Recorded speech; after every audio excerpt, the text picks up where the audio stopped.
Bom dia, gente linda! Começando mais uma leitura maravilhosa deste livro aqui, A Dieta da Mente. E eu quero dizer uma coisa antes da gente começar essa leitura de hoje, é que essa é uma leitura bastante polêmica e tem surgido várias polêmicas nos comentários dos vídeos que eu fiz falando sobre o que diz esse livro, o conteúdo desse livro. E eu acho que é o seguinte, quando a gente recebe uma informação, só a informação pura, assim, o glúten é inflamatório. A gente, como é uma coisa que a gente tende a bloquear, não receber, porque não está acostumado com o que a gente fala normalmente, com o que a gente escuta normalmente, isso é uma informação contrastante, né? Mas quando a gente acompanha a leitura do livro, a gente vai vendo esse desenrolar aos poucos. Então, sei que todo mundo que está aqui acompanhando a leitura do livro não está nessa revolta que quem só assiste ali o resuminho, né? E isso vai acontecer na vida de vocês também. Acontece na minha vida o tempo inteiro, quando eu começo a falar sobre as coisas que eu fui aprendendo nessas leituras. Porque realmente, assim, são leituras que trazem um conhecimento muito rico para nós. E a gente ia adaptar isso à nossa vida. Mas que nem é, isso aqui não é algo que eu tenho que seguir necessariamente. Não. Eu posso ouvir uma leitura, entender o que é rico dela e trazer o que eu quero para a minha vida, né? E entendendo todo o contexto do que está acontecendo. Então, eu acho que é muito importante a gente ter esse discernimento, principalmente quando estamos falando de uma leitura de um livro super polêmico, e quando a gente está falando sobre saúde, nada dá para ser um terrorismo nutricional. Então, isso é algo que eu quero deixar bem claro aqui para vocês não se cobrarem tanto também e não fazerem esse terrorismo nutricional dentro da cabeça de vocês, tá? Porque não faz sentido, né? A gente tem que conseguir.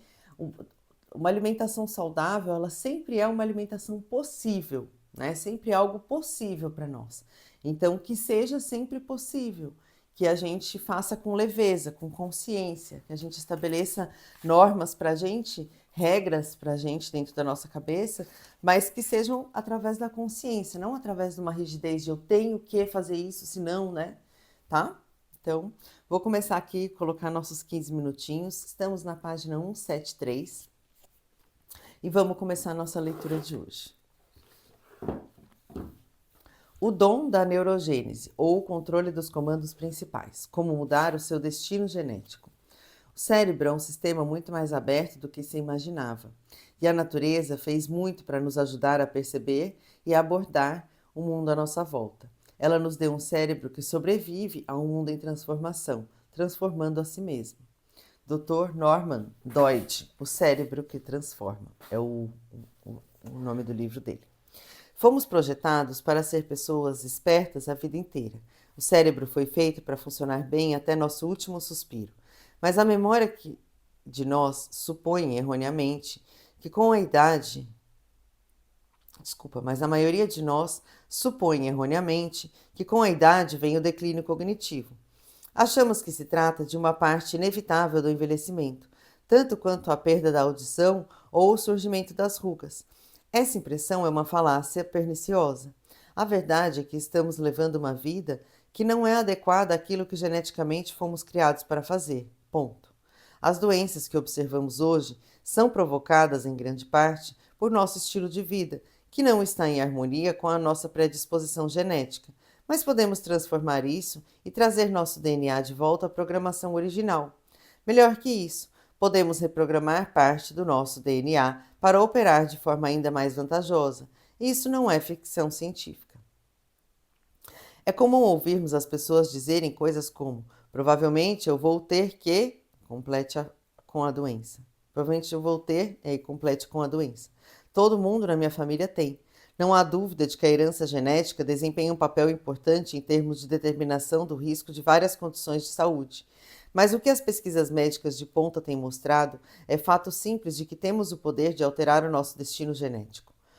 Uma das áreas de pesquisa mais em alta hoje é a epigenética, o estudo das seções específicas do DNA, chamadas marcas, entre aspas, que basicamente dizem aos genes quando e com que força eles devem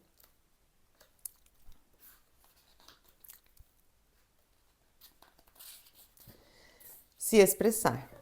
Como agentes de uma orquestra, essas marcas epigenéticas são controle remoto não apenas de sua saúde e longevidade, mas também de como você passará seus genes para suas futuras gerações. Nossas escolhas pessoais cotidianas têm um efeito profundo na atividade de nossos genes. Isso nos dá poder. Já sabemos que nossas opções alimentares, o estresse que vivenciamos ou evitamos, os exercícios que fazemos ou deixamos de fazer, a qualidade do nosso sono e até os relacionamentos que escolhemos compõem grande parte da coreografia de quais genes serão ativos e quais serão desligados. Eis o mais convincente de tudo. Podemos alterar a expressão de mais de 70% dos genes que têm influência direta em nossa saúde e longevidade.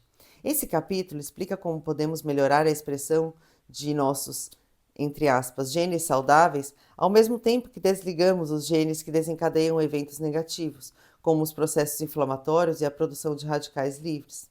Os genes que causam essas duas coisas sofrem forte influência das escolhas alimentares de gorduras e carboidratos, e essa informação dá ainda mais força às recomendações que serão feitas nos próximos capítulos. A história da neurogênese. Será que cada dose de bebida alcoólica que você toma realmente mata milhares de células cerebrais? Ocorre que nós não morremos com o mesmo número de neurônios com que nascemos, tampouco com aqueles que se desenvolvem na primeira infância. Nós desenvolvemos neurônios ao longo de toda a nossa vida. Também podemos fortalecer os círculos cerebrais existentes e criar conexões novas e complexas, com novas células cerebrais. Eu tive sorte de participar dessa descoberta, que pôs abaixo gerações de ideias concebidas na neurociência, embora muitos ainda pensem de outra forma. Durante meus anos de faculdade, eu tive a oportunidade de explorar o cérebro usando uma tecnologia que estava apenas no princípio. Foi no início da década de 1970, quando os suíços começaram a criar microscópios que podiam ser usados por neurocirurgiões realizando procedimentos cerebrais delicados. Quando essa tecnologia estava evoluindo e cirurgiões americanos estavam ansiosos para adotar essa nova abordagem à cirurgia cerebral, um problema logo se tornou claro. Embora aprender a usar o microscópio funcional fosse relativamente fácil, os neurocirurgiões rapidamente se deram conta de que ficavam meio perdidos em relação à compreensão da anatomia do cérebro, a partir dessa nova perspectiva microscópica.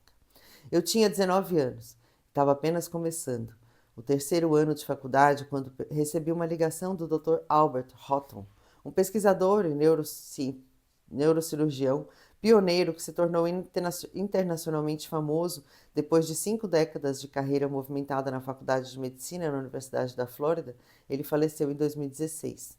Na época em que me contactou, o Dr. Houghton era um pioneiro na expressão do uso de microscópio funcional nos Estados Unidos. Queria elaborar o primeiro texto sobre a anatomia do cérebro, tal como era vista pelo microscópio.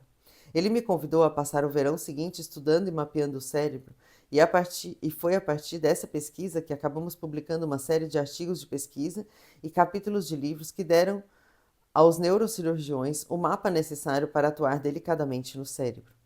Além da anatomia, também tivemos a oportunidade de explorar e desenvolver outros aspectos da microneurocirurgia, inclusive a criação dos instrumentos e procedimentos inovadores. De tanto passar o tempo atrás do microscópio, me tornei bastante experiente na manipulação e no conserto de vasos sanguíneos extremamente pequenos que, antes do uso do microscópio, teriam sido destruídos no curso de operações cerebrais, muitas vezes com consequências ruins. Nosso laboratório havia angariado reconhecimento internacional por suas realizações nesse campo novo e empolgante, e atraiu muitos professores e visitantes do mundo inteiro. E foi logo depois da visita de uma delegação de neurocirurgiões espanhóis que eu aceitei um convite para dar continuidade a minhas pesquisas no famoso centro Ramón y Cajal, em Madrid, na Espanha. O programa de neurocirurgia no centro era elementar, mas a equipe era delicada, e foi uma honra ajudá-los em seu esforço desbravador, particularmente na compreensão da irrigação sanguínea no cérebro. O nome do hospital é uma homenagem ao Dr. Santiago Ramón y Cajal, um patologista e neurocientista espanhol da virada do século XX, que ainda é considerado o pai da neurologia moderna. Havia inúmeros retratos dele nas paredes e, entre meus colegas espanhóis, sentia-se o orgulho profundo por terem tido um cientista tão influente em seu próprio país. Em 1906, Ele ganhou o Prêmio Nobel de Medicina por suas pesquisas pioneiras sobre a estrutura microscópica do cérebro. Ainda hoje, centenas de seus desenhos feitos à mão são utilizados para fins didáticos. Durante a minha visita a Madrid, me interessei em saber mais a respeito do Dr. Cajal e adquiri um profundo conhecimento por sua exploração da anatomia e do funcionamento do cérebro humano. Uma das suas principais doutrinas afirmava que os neurônios do cérebro eram únicos, se comparados às demais células do corpo, não apenas em razão de seu funcionamento, mas por não possuírem a capacidade de regeneração. O fígado, por exemplo, se regenera perpetuamente criando novas células hepáticas. Uma regeneração similar das células ocorre em potencialmente todos os demais tecidos, inclusive a pele, o sangue, os ossos e os intestinos. Reconheço que a teoria de que as células cerebrais não se regeneram me foi vendida de forma convincente, mas já naquela época eu me perguntava se isso seria mesmo verdade. Será que o cérebro não teria mesmo a capacidade de criar novos neurônios? Afinal de contas, pesquisadores do Instituto de Tecnologia de Massachusetts haviam mostrado que a neurogênese, o crescimento de novos neurônios cerebrais, ocorria durante todo o tempo de vida dos camundongos, e muitas coisas no corpo humano dependem da regeneração. Por exemplo, certas células sanguíneas se renovam no espaço de poucas horas, os receptores de paladar são substituídos a cada 10 dias, as células epidérmicas são trocadas a cada mês e as células musculares levam cerca de 15 dias para se renovarem totalmente. Na última década, os cientistas provaram que o músculo cardíaco, um órgão que durante muito tempo pensamos ser o mesmo desde o nascimento, na verdade também passa pela substituição de células. Aos 25 anos, cerca de 1% das nossas células musculares é substituído a cada ano, mas aos 75 essa taxa cai para menos de 0,5% ao ano. Se você chegar aos 80 anos, o seu coração terá se renovado, se substituído 4 vezes. Em outras palavras, você não morre com o mesmo coração com que nasceu. É difícil acreditar que só recentemente tenhamos identificado e compreendido esse fenômeno na máquina que bombeia o sangue em nosso corpo. E agora, finalmente, decodificamos o cérebro e descobrimos a sua capacidade de autorrenovação. O Dr. Cajal não tinha como saber até que ponto o cérebro podia ser maleável e plástico, entre aspas, dada a tecnologia com que trabalhava e o fato de o DNA não ter sido codificado ainda. Em sua obra de referência, Degeneration and Regeneration of the Nervous System, Degeneração e Regeneração do Sistema Nervoso, de 1928, ele afirmou: nos centros adultos, algumas vezes, os condutos nervosos são inalteráveis, determinados e imutáveis. Fecha aspas. Se eu pudesse alterar essa afirmação para refletir aquilo que sabemos hoje, eu trocaria as palavras inalteráveis, determinados e imutáveis, para o exato oposto: alteráveis, indeterminados, imutáveis. Também diria que as células cerebrais podem morrer, mas com toda certeza podem se regenerar. É fato que Cajal deu grandes contribuições ao conhecimento do cérebro e do funcionamento dos neurônios. Estava até à frente do seu tempo na tentativa de compreender a patologia das inflamações. Mas a sua crença de que o cérebro estava, de alguma maneira, limitado àquilo que lhe cabia, é um mito que atravessou a maior parte da história humana, até que a ciência moderna, no final do século XX, provou o quão flexível o cérebro pode ser. Um livro anterior de minha autoria, que se chamava Turbine seu cérebro, a neurociência do esclarecimento, eu e o Dr. Alberto Villoldo contamos a história de como a ciência veio a entender o dom da neurogênese no ser humano. Embora os cientistas tenham provado a neurogênese em diversos outros animais há muito tempo, foi só na década de 1990 que passaram a se concentrar exclusivamente na tentativa de demonstrar a neurogênese em pessoas. Em 1998, a revista Nature Medicine publicou um artigo do neurologista sueco Peter Eriksson, em que ele afirmava ter descoberto que dentro do nosso cérebro existe uma população de células-tronco neurais que são permanentemente reabastecidas e conseguem se transformar em neurônios. E ele tinha mesmo razão. Todos nós passamos por uma, abre aspas, terapia de células-tronco cerebral a cada minuto de nossas vidas. Isso deu origem a uma nova ciência chamada neuroplasticidade. A revelação de que a neurogênese ocorre no ser humano durante toda a vida deu aos neurocientistas no mundo inteiro um novo e empolgante ponto de referência, como consequências que atingem praticamente todo o leque de transtornos cerebrais. Também trouxe esperança àqueles que buscam pistas para interromper, reverter ou até curar as doenças cerebrais progressivas.